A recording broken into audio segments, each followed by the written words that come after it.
저희 레고캠에서는 가장 중요한 것은 첫 번째로는 실력과 그 다음에 두 번째는 열정입니다. 아시다시피 저희 회사는 그 신약 개발을 하는 회사입니다. 그래서 신약 개발 연구원들을 주로 채용을 하는 회사이고, 그렇기 때문에 또 이 신약 개발 분야는 글로벌 기업들, 전 세계의 글로벌 기업들과 경쟁을 해야 되는 것이 가장 핵심입니다. 그래서 그에 따라 이런 기업들과 경쟁할 수 있는 실력이 일단 뒷받침이 되어야 되고요. 그리고 연구원으로서 이러한 것들을 계속 경쟁해서 계속해서 본인을 푸시하고, 그리고 이들과 계속 경쟁을 할 수 있는 열정, 끝까지 이루겠다는 이런 열정에 대한 부분을 저희는 가장 많이 고려를 하고 있습니다.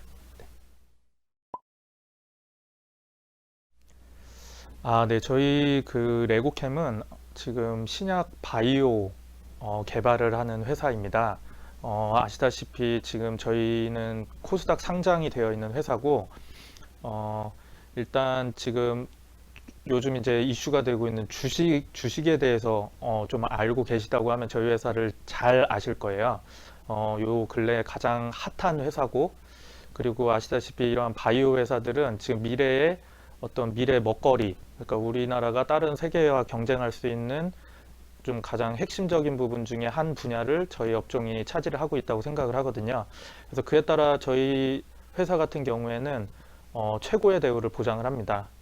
저희 내부적으로 저희 연봉 수준을 다른 회사들과 비교를 했을 때 일단 그 대전 충청 지역의 상장사 중에서는 가장 높은 수준의 연봉을 저희가 연구원들에게 제공을 하고 있고요.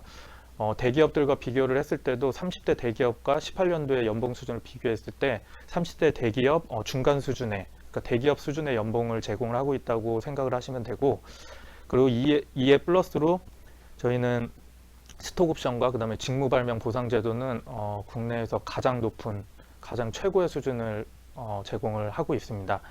그래서 만약에 저희 레고캠에 오시게 된다면, 그리고 이곳에서 잘 정착을 하신다면 좀 좋은, 경제적으로도 좋은 그런 부분을 채우실 수 있을 거라고 생각을 합니다. 이 질문은 일단 제가 이제 인사 담당을 하였을 때 그때 이제 그 신규 입사자들의 모습들을 보면서 좀 생각을 해보면, 이게 아까 첫 번째 그 저희가 인재 선택을 할 때 가장 중요하게 생각하는 부분과 좀 일맥상통할 것 같아요. 그래서 일단 보통 신입 직원이라고 하면 제 생각에는 열정이 가장 중요할 것 같고요. 저희 대표님도 그 예전에 LG 출신이신데 LG에 계실 때도 그 직원들이 항상 그 열정을 가지고 자기 업무에 대해서 계속 질문하는 직원을 가장 예쁘게 생각을 하셨다고 하거든요. 그래서 그와 같이 그런 저희는 그러한 인재상을 원하고, 그래서 이러한 적극적인 연구원들이 지속적으로 본인의 연구 분야에 대해서 학습하고 제안할 때, 그때 아마 회사에서는 가장 이쁘게 보지 않을까 싶습니다.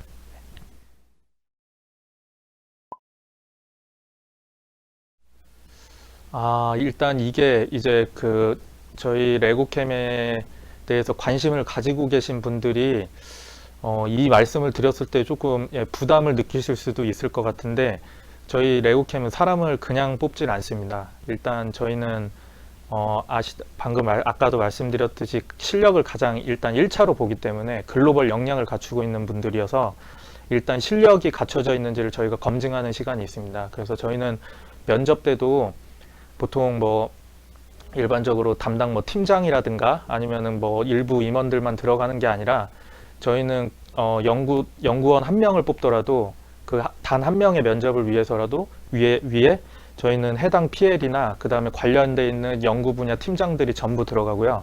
그리고 저희 본부장급 임원들, 그리고 대표이사님 포함해서 저희 모든 임원들이 모두 들어가서 그 연구원이 그러니까 석사 박사 시절에 어떠한 연구 분야에서 자기가 어떤 성과를 이루었는지, 그리고 그에 대해서 면밀하게 검토하는 시간을 갖습니다.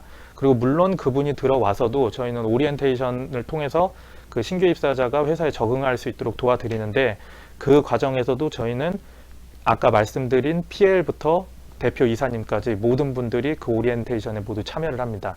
그래서 이러한 식으로 좀 신규 입사자분이 들어오셨을 때 좀 적응을 위해서 저희들이 최대한 노력을 하고요. 그 단 한 명의 연구원이라도 저희는 제대로 된 사람을 뽑기 위해서 계속해서 노력을 하는 편입니다.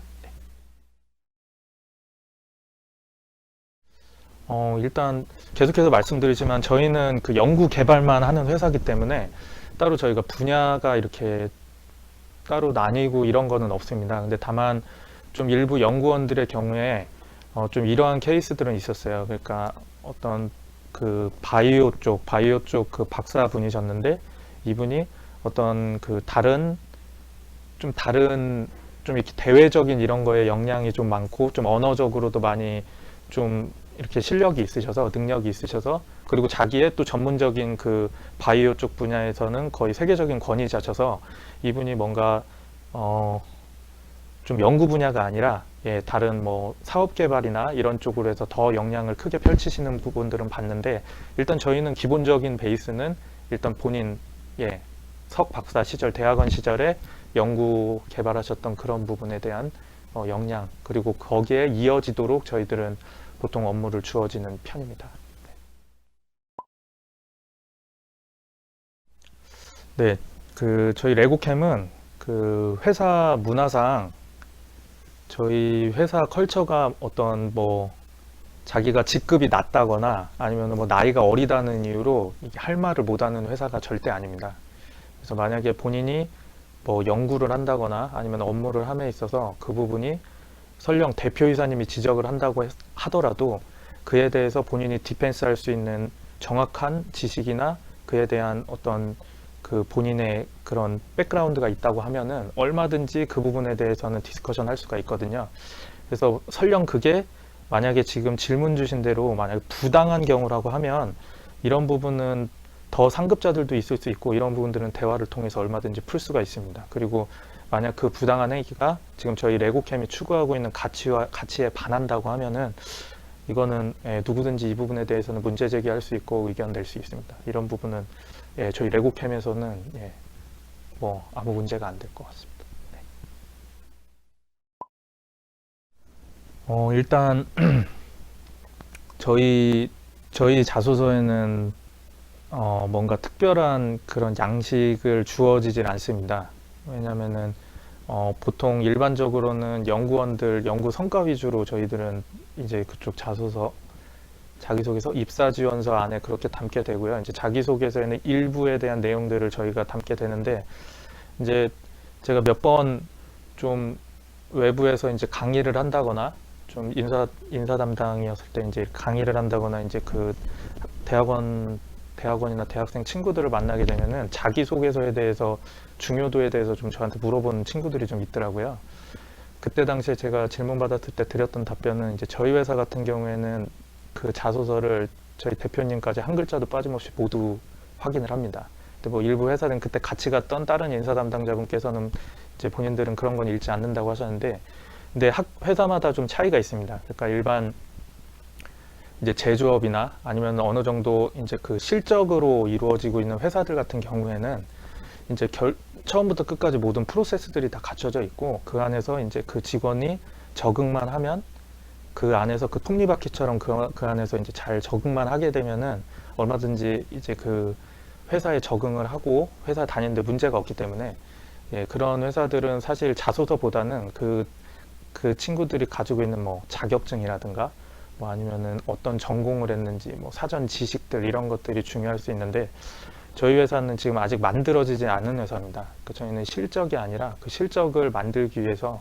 연구 개발하고 있는 회사이기 때문에 이제 그런 과정들에서 분명 계속 말씀드리지만 실력이 일단 1차로는 따라와야 되지만 이제 이 친구를 이제 판단할 수 있는 어떤 그 성격이라든가 아니면 또 뭐 아까 말씀드린 막 열정적인 부분 이런 부분들을 판단하기 위한 자소서가 굉장히 중요한데요.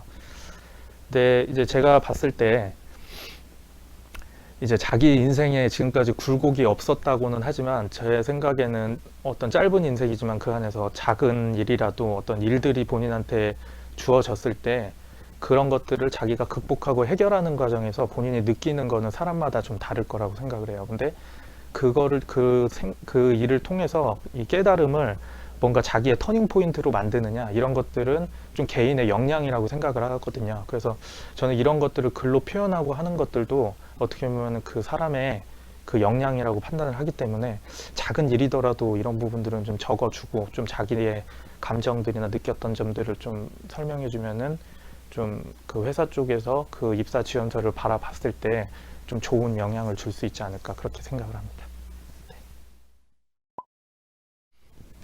네, 저희 레고캠은 그 연구원이 중심이 되는 회사입니다. 그래서 그 본인의 그 그동안에 그 연구 분야, 그러니까 학업을 하시는 동안에 그 연구 분야나 또 아니면 다른 회사에서 자신이 연구했던 이러한 부분들이 저희 레고캠이 하고 있는 프로젝트와 연관성이 있고, 저희 프로젝트를 진행하는 부분에 이 사람의 역량이나 창의성들이 저희 프로젝트 진행에 어떤 시너지를 주고 또 아니면은 어떤 의견이 반영이 될 수 있는 분이라고 하면 저희는 항상 그런 분들을 현재도 찾고 있고 언제나 열려 있습니다. 그래서 이러한 부분들이, 그러니까 본인의 연구 성과가 무엇인지가 가장 중요하고, 그리고 회사에서도 그 분야에서 이 사람이 계속 말씀드리지만 글로벌 기업들과 경쟁할 수 있는 역량을 갖췄느냐, 이 부분을 가장 중점적으로 보고요. 그래서 이러한 부분들이 레고캠이 원하는 그런 영역이라고 한다면 회사의 문은 언제나 열려 있다고 생각해도 무방합니다. 네, 물론입니다. 다만 이제 저희 특성상 그 해당 연구 분야의 석사, 박사 과정 동안에 어떠한 연구를 하고 어떠한 성과나 어떠한 인사이트가 있는지 이런 것들을 저희들이 보기 때문에, 사실 저희가 이제 채용 공고를 올릴 때 어떤 그 과라든가 아니면은 어떤 영역이라든가 이런 것들은 저희가 당연히 한정을 두어서 채용 공고를 올리기는 하지만, 사실 그런 거보다도 저희가 더 우선하는 거는 저희가 그 가려고 하는 저희 신약 개발 꿈에 부합하는 그분의 역량, 그 다음에 연구 성과들이 저희와 매치가 되는지, 이 부분을 가장 중요하게 생각하기 때문에 이러한 부분을 어필하고 저희와 맞다고 생각하시면 얼마든지 저희 쪽에 지원이 가능합니다. 네, 이상입니다.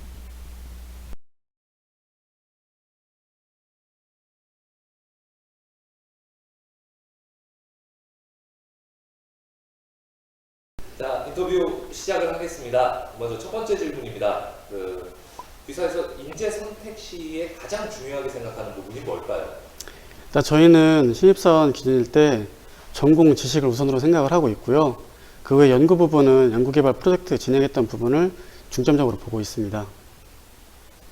이제 그런 부분들을 중점적으로 보고 계시는데, 네.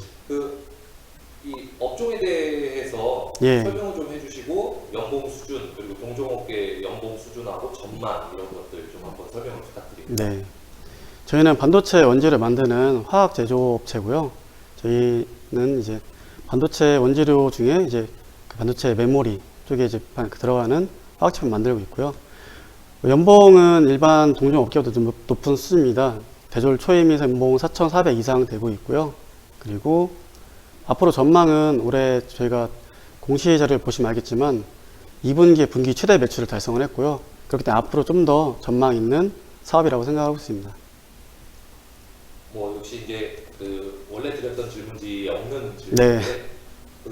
그러면은 신입사원 채용을 분기에 이렇게 맞춰서 하시나요? 아니면은 수시로 인재들을 영입해서 이렇게 하시는 편인가요? 대부분의 대전에 있는 업체들은 다 마찬가지일 텐데요. 일반 중소기업들은 그 정규 채용보다는 수시 채용을 하고 있고요. 그 사업에 따라서 개발되거나 아니면 확장되는 부분이 있으면 그때그때마다 필요한 인원을 수시 채용하고 있습니다. 네, 알겠습니다. 이제 신입사원들이 들어오게 되면은 이게 후배들한테 해주시는 말씀이 될 텐데, 이쁨받는 신입사원이 되려면은 어떻게 하는 게 가장 좋을까요? 일단은 조직의 융화를 해야겠고요. 그래서 생산부서 같은 경우에는 저희 회사가 동호회를 운영하고 있는데, 그 동호회 활동을 통해서 선배 사원들과 친해지고 그 친목 동호를 통해 이제 업무에 이제 도움이 받고 있습니다. 왜냐면은 같은 업무더라도 친목 활동을 통해서 이제 친목이 도모가 되면은 업무를 하거나 가르치거나 할 때도 좀 더 친절하게 알릴 수도 있고, 본인도 적응하면서 이제 여러 사람 알므로 해서 갈등을 좀 더 줄일 수 있는 그런 계기가 될 것 같습니다. 동호회 개수가 대략 몇 개 정도 될까요? 동호회 개수는 제가 지금 파악으로 14개 정도로 알고 있고요. 굉장히 많네요. 네, 웬만한 동호회는 다 있고요. 그리고 동호회도 회사에서 만드는 게 아니라 직원들이 자유롭게 10명 이상이 조직되면은 자유롭게 만들거나 10명 이하가 되면은 폐지되거나 하고 있습니다. 그럼 혹시 동호회를 만들면 회사에서 지원을 좀 해주신다든지. 네. 회사에서 그 동호회 인원들마다 10,000원씩 지원해주고 있거든요. 그리고 동호회가 개수 제한이 없고요. 제가 동호회를 뭐 4개, 5개 가입하게 되면은 각 동호회마다 10,000원씩 매달 지원해주고 있습니다. 와, 그럼 중복으로 이렇게 한 2-3개씩 하시는 분들이 꽤 많으시겠네요. 네, 많이 있습니다. 그 대표적으로 활동 가장 잘하는 동호회 혹시 자랑하실 수 있는 동호회 하나만 꼭 꼽는다면 있으실까요? 일단은 지역 강소 기업해서 저희가 충대에서 매년 축구대를 했었는데요. 그래서 우승도 많이 했던 그 축구 동호회가 있고요. 그리고 그 볼링 동호회도 많이 활성화되어 있습니다. 그리고 타 회사랑 다르게 그 봉사 동호회가 있거든요. 봉사 동호회를 통해서 회사에서 사회 환원적인 활동 많이 하는데 그걸 주도적으로 많이 운영하고 있습니다. 조직 문화가 너무 좋은데요. 그 신입사원이 들어오게 되면은 네. 교육은 어떻게 진행을 하게 되시나요? 일단은 이틀 정도는 자체적으로는 그 전체적인 교육을 하고 있고요. 뭐 회사 규정이라든가 안전교육 하고 있고, 그 외에는 각 부서에 가서 이제 선배 사원을 이제 토대로 해서 온더잡 트레이닝, 오프 더 잡 트레이닝을 진행을 하고 있습니다. 말씀하신 게 이제 그 사수 개념으로 네, 해서 맞습니다. 한 명이 이제 책임지고 네. 업무에 대한 전반적인 거, 회사 생활에 대한 이런 것들을 이제 다 알려주고 있는. 네, 맞습니다. 그거랑 별도로 또 3개월 동안 멘토링 제도라고 해서 그 팀 부서가, 그 팀이나 그 소속 부서가 아닌 타 부서 선배가 3개월 동안 업무 외로 회사 생활이라든가 그런 걸 멘토할 수 있는 멘토링 제도를 운영하고 있고요.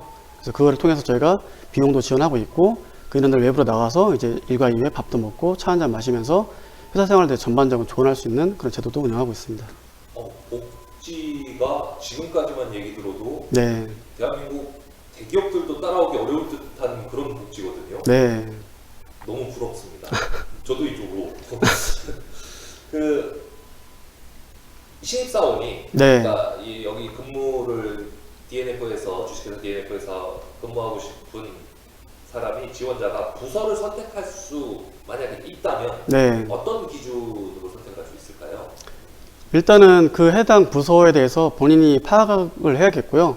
이 부서는 어떤 업무를 하는지, 저 부서는 어떤 업무를 하는지 파악을 하고, 그 다음에 본인을 좀 더 파악을 해서 내가 이 업무에 맞는 건지, 내 계획에 맞는 그런 뭐 진행이 되는 게 적성이 맞는 건지, 아니면은 좀 더 창의적인 그런 계획에 상관없이 좀 활달한 그런 걸 하는 게 맞는 건지, 그걸 파악한 다음에 내가 연구부서, 뭐 품질관리부서, 아니면은 뭐 생산부서 가는 게 맞다고 생각을 합니다.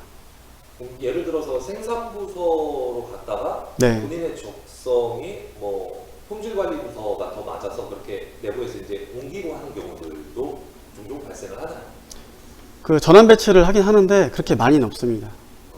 아무래도 전문적으로 본인이 가장 잘할 수 있는 일들을 하는 게 있겠죠. 네, 맞습니다. 네. 6번째 질문입니다. 네. 상사가 부당한 지시를 내리거나 상사와 혹시 갈등이 생겼을 때 이걸 어떻게 해결을 하고 있을까요? 일단은 그 밑에 사원 입장에서 봤을 때는 부당한 지시일 수 있는데요. 일단 위에 선배 입장에서는 좀 더 넓은 시각으로 볼 수 있거든요. 이게 그래서 이 사람 입장에서는 앞으로 어떤 가야 되는 업무 중에 하나일 텐데 그 업무를 다 얘기 못 할 수도 있고, 그럼 이제 그거에 대해서 밑에 사람은 이거 당장 필요하지 않은데 왜 해야 되지 않은 부당한 지시라고 생각할 수 있는데요. 그런 부분이 있으면은 사수한테 가서 감정적으로 대응하는 게보다는 이걸 왜 해야 되는 건지 한번 사유를 들어보고 갈등을 푸는 게 전 낫다고 생각을 합니다. 주로 이제 그 갈등 부분에 대한 거에 대한 대화를 통해서. 네, 어떤 업무도 마찬가지로 이게 부당한 지시인지 아닌지 확인한 다음에 만약에 부당한 지시인 것 같으면은 이걸 왜 해야 되는 건지 한 번 더 물어볼 수 있고요. 그걸 너무 감정적으로 나 이거 안 할래요, 왜 이거 해야 됩니까가 아니라 제가 이런 업무 해야 되는 건데 이 업무 중에서 이게 왜 필요한 건지 물어볼 수 있으니까 그렇게 감정적으로 하지 말고 논리적으로 얘기를 해보고 위에 그 선배 입장도 들어봐서 이게 왜 해야 되는 건지 확인해야지 이제 갈등을 좀 더 줄이고 본인도 부당한 업무가 아니라고 생각을 하고 이제 업무에 집중할 것 같습니다. 그 회사의 조직 문화에 대한 사실은 이야기를 해주신 건데, 네. 뭐 위아래에 대한 개념이 딱 틀에 박혀 있는 게 아닌 언제든 자기 의견을 이야기할 수 있고 또 그 의견을 경청해서 함께 이렇게 바꿔나갈 수 있는 문화로 이야기를 해주신 걸로 보입니다. 네. 네, 너무 좋습니다. 그 7번 질문인데요. 네. 이거는 질문을 제가 읽어드리기보다는 네. 그 7번 질문 보시고서 요 사례에 대해서 네. 뭐 성공이나 실패 사례, 어려운 극복 사례, 성공 사례 이런 것들에 대해서 좀 이야기를 좀 부탁드리겠습니다. 일단은 이제 그 힘든 일을 극복한 거에 관련해서는 누구나 이제 그 힘든 일이 있을 거거든요. 근데 그게 경중에 따라서 본인이 이제 이건 경하다, 이건 중하다 생각할 수 있겠지만 남들이 판단했을 땐 저거는 중한데 경하게 생각하지 할 수도 있고요. 그에 따라서 이제 본인이 느꼈던 걸 적으면 되는 것 같고요. 그리고 일반적으로 그 지금 인원들 같은 경우에는 일반 그 취업 전이니까 아르바이트를 했을 때 위에 상사랑 갈등이 있었는데 어떻게 해결했다라든가 아니면은 업무 효율을 자기가 어떻게 바꿔가지고 매출이 늘었다라든가 아니면은 뭐 진열을 바꿔서 뭐 좀 더 뭐 돋보이게 한다라든가 이런 부분을 많이 작성을 했고요. 업무 외적인 거는 그 조직 생활에 있어서 뭐 선배 사원이랑 뭐 어떤 갈등이 있었는데 그거를 뭐 다른 활동을 통해서 풀었다든가 아니면은 다른 걸 자기가 좀 더 뭐 베푸든가 뭐 선물 사든가 해서 좀 더 이제 그렇게 해서 이제 그 갈등을 풀었다고 얘기를 많이 하더라고요. 네. 그 혹시 궁금해서 드리는 질문인데, 예. 그 아까도 만약에 그 선배와 갈등이 있다라고 어떻게 해결하느냐 했을 때 대화로 해결을 하게 되는데, 네. 어떠한 그 고충을 들어주는 네. 회사의 고충 처리를 맡고 계시는 분이 또 따로 계실까요? 그래서 고충 처리 위원은 별도로 따로 있고요. 네. 예, 팀장님이랑 이제 저희 여 직원 중에 제일 선임 계셔가지고 남자 직원, 여자 직원 서로 이제 그 고충을 들을 수 있는 위원이 별도로 있습니다. 너무 좋습니다. 네. 자, 그 신입사원들이 자소서를 쓸 때요. 네. 이 굴곡 없는 인생을 살아와서 자소서상에 특별한 점이 없습니다. 네. 이 경우 거짓말이라도 좀 해서 좀 드라마틱하게 만들어야 되나요? 그건 아닙니다. 아까 위에 말씀드렸듯이 모든 사람이 다 드라마틱 할 수도 없고 그 개인의 경중에 따라서 이게 드라마틱한지 안 할지 알 수 있기 때문에 본인이 그냥 느꼈던 거에 대해서 내가 이런 게 있었었는데 이런 걸 해결했다라든가 나는 이런 삶을 살았는데 그 중에 내가 뭐 어떤 걸 좀 더 열심히 했다라든가 그럼 적어도 괜찮습니다. 일단 거짓말보다는 솔직하게 그냥 네. 적는 게 가장 좋은 포인트다. 어차피 면접 때 물어보게 되면 그거에 또 버벅대면서 말을 못 할 수 있기 때문에 사실적으로 내가 이런 했는데 이런 경험이 있어서 이런 뭐 도움 받았다 아니면 좀 더 극복에 대한 계기가 됐다 하게 되면은 그냥 그거에 대해서 아 그렇구나라고 하는 거지 꼭 드라마틱한 부분을 뭐 바라진 않습니다. 네, 알겠습니다. 그 자기소개할 때 가장 어필되는 포인트, 우리 혹시나 들어오게 될 후배 사원들에게 어떤 부분을 말씀해 주실 수 있을까요? 일단 역지사지로 생각을 해봐야겠고요. 회사에서 어떤 사람을 필요로 할 때는 어떤 업무를 수행할 수 있는 그 능력을 보거든요. 그래서 이 회사에서 어떤 그 수행 업무를 원하는지 그리고 내가 이 수행 업무에 대해서 어떤 할 수 있는지를 좀 더 중점적으로 작성하게 되면은 좀 더 좋은 결과가 있을 거라고 생각을 합니다. 혹시 기억에 남는 자기소개서가 있으셨을까요? 독특하게 썼다든지 이 사람은 무슨 생각을 가지고 이렇게 썼을까 하는 그런 것들이요.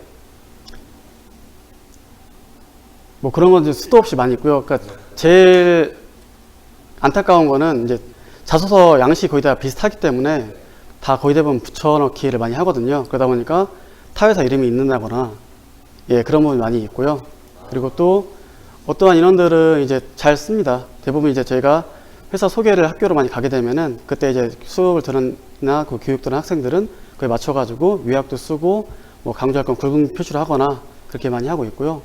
그 외에는 이제 이모티콘 같은 경우에는 보통 지향을 많이 하고 있고요. 근데 그런 부분을 쓰거나 아니면은 좀 앞뒤가 안 맞는 그런 부분 많이 작성을 하고 있거든요. 그런 부분 제외하고는 이만큼 요즘은 잘 다 쓰고 있는 것 같습니다. 다른 회사 이름을 가지고 여기다 지원을 하는 건 정말 성의가 1도 없어 보일 거다라고 네. 생각이 들거든요. 그 나를 소개하는 가장 기본적인 문서인데 그런 일도 있으셨군요. 많이 있고 아마 딴 데서도 비일 할 겁니다. 아마 비일비재 할 겁니다. 저도 비슷한 거를 봐서 네. 공감이 돼서 있습니다. 네. 분명 그 DNF에 지원을 해야 되는데 네. 여기 무슨 철강 네, 맞습니다. 제가 들어가게 된다면 네. 시작되는 걸 보고 정말 기분이 안 돼 있다. 네. 이 영상을 보시게 되는 구직을 준비하시는 분들은 아마 이 부분만큼은 진짜 꼭 새겨 들어야 될 것 같아요. 네. 구직 준비를 하시는 분들, 네. 학점이냐 대외 활동이냐, 네. 이 두 마리 토끼를 잡을 수 없을 때 어떤 걸 선택해야 되는 게 좋을까요? 일단 제 생각에는 수상을 하거나 뭐 대회 뭐 활동한다 하더라도 기본적인 지식을 바탕으로 해서 해야 된다고 생각을 하거든요. 그래서 일단 전공 지식이면 이제 그 학점이죠. 학점을 바탕으로 하고 대외 활동을 해야지 학점을 그냥 신경 안 쓰고 대외 활동 하게 되면은 사상 누각으로서 나중에 좋은 결과가 없을 거라고 생각을 하고 있고요. 다만 이제 그런 어떤 화학이나 뭐 화공 계열이 아니라 뭐 일반 뭐 마케팅이라든가 이런 부분은 가능할 거라고 생각하겠지만 저희는 대부분 화공이나 화학 계열을 많이 뽑기 때문에 일반적인 대외 활동보다는 학점이나 전공 지식을 먼저 보는 게 맞다고 생각을 합니다. 네, 알겠습니다. 그 관련 전공이 아니어도 이 화학이나 화공 계열을 이제 뽑으신다고 말씀을 해주셨는데 관련 전공이 없는데 해당 직무에 대한 경험이 있다든지 혹시 이해가 있으면 채용이 가능하실까요? 일단 신입사원은 좀 어려운 부분이 있고요. 왜냐하면 입사하자마자 그런 전공을 바탕으로 해서 업무를 해야 되는 부분이 있어서 좀 힘든 부분이 있는데 이런 경우는 있거든요. 그 다른 그 전공을 했지만 타 회사에 가서 그쪽 관련된 업무를 보고 그 업무를 바탕으로 해서 그런 경력직으로 저희 회사 지원한 부분이 있었거든요. 그런 부분은 인정되겠지만 신입사원이 어떤 전공 지식 없이 만약에 제가 화공이나 화학계열을 뽑는데 법정계열이라든가 공과계열이 오게 되면 좀 힘든 부분이 있습니다. 그 주로 화학이나 화공 이야기를 하셨는데 네. 그 대부분 오시는 분들이 네. 전공이 대략적으로 한 5가지 정도 뽑아본다면 너무 이렇게 전공하게 될까요? 요즘은 좀 그 과목이 좀 학과가 좀 많이 이름이 달라졌는데요. 제일 많이 오는 게 화학과, 화공과가 대표적이고요. 그 다음에 신소재공학과, 재료공학과, 그 다음에 기계학과, 기계공학과 그런 인원이 많이 옵니다. 이건 이제 질문지에 없는 질문들을 드리게 될 텐데 네. 사실 인사 담당자로서 하시기에는 조금 부담이 있을 수 있겠지만 네. 우리 회사에 오면 이게 좋다. 그러니까 아까 저 같은 경우는 개인적으로 되게 매력을 느꼈던 게 동호회 활동과 그 동호회 활동에 대한 비용 지원이었거든요. 네. 이거 하나만 봐도 이 회사에서는 아무리 일이 힘들어도 네. 선후배들과 함께 부딪혀서 어울리면서 뭔가를 풀어나갈 수 있겠다라는 게 있었는데 자랑할 만한 게 있다라면 좀 이야기를 한번 해주시죠. 그러니까 여기 오면 이런 게 좋다. 대표적인 말씀하셨던 동호회는 좀 되게 빙산의 일각이고요. 저희 이제 회사에 입사하게 되면은 회사 이제 직원으로서 근속연수에 따라 다르겠지만 이제 주택 구입하게 되면 5년간 최대 1억 원까지 이자 지원해주고 있고요.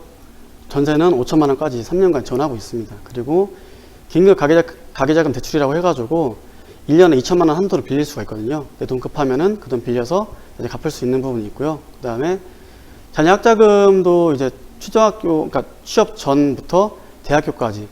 그래서 고등학교까지는 중학교까지는 연간 100만 원, 고등학교 200만 원, 그리고 대학교는 한 학기당 실비 500만 원 한도로 인해서 지원해주고 있거든요.